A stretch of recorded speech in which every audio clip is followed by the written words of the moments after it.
শারদীয় দুর্গোৎসবের মহা অষ্টমী আজ। সনাতন ধর্মাবলম্বীদের কাছে এই দিনটি রয়েছে বিশেষ তাৎপর্য। অগ্নি, বায়ু, বস্ত্র, পুষ্প ও মাল্য এই 5 নৈবেদ্যে আজ পূজিত হচ্ছেন দেবী দুর্গা। সহকর্মী আরাফাত সিদ্দিকী রয়েছেন জাতীয় ঢাকেশ্বরী মন্দিরে। আমরা তার সঙ্গে সরাসরি যুক্ত হচ্ছি পূজা মণ্ডপে। আরাফাত, আমাদের জানান যে বৃষ্টি পড়ছে, আমরা দেখেছি বৃষ্টির মধ্যেও আসলে সবার সমাগম কেমন?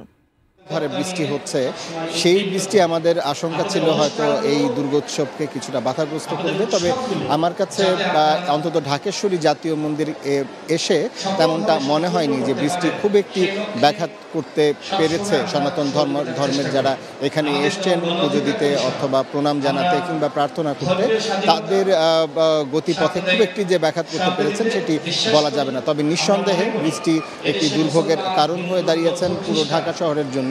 আমরা আসার পথে বিভিন্ন জায়গায় পানি জমতে দেখে এসেছি এবং যারা বিভিন্ন মণ্ডপে ঘুরছেন, 2টি দিনই তো আসলে হাতে রয়েছে, আজকে এবং আগামীকাল।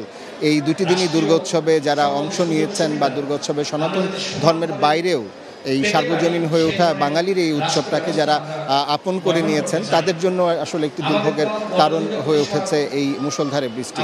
এবং থেমে থেমে কিন্তু এখনও বিভিন্ন সময় বৃষ্টি চলছে। আমরা এর আগে রমনা কালী মন্দিরে ছিলাম, সেখানেও দেখেছি যে সেখানে যদিও এরকম স্থায়ী মণ্ডপেই সেখানে পুজো হচ্ছে, কিন্তু তারপরেও একটি দুর্ভোগ রয়েছে। কাদায় সোহরাওয়ার্দী উদ্যানের আশপাশে যারা ছিলেন তাদের ভিজতে হয়েছে এবং এই জায়গাটিতে আসলে তেমন খুব একটি প্রভাব পড়েনি। তবে যারা প্যান্ডেল টাঙিয়ে মণ্ডপ করছেন, যেমন ধানমন্ডি সার্বজনীন পূজা উদযাপন পরিষদ কিংবা বনানী, সেই জায়গাগুলোতে আসলে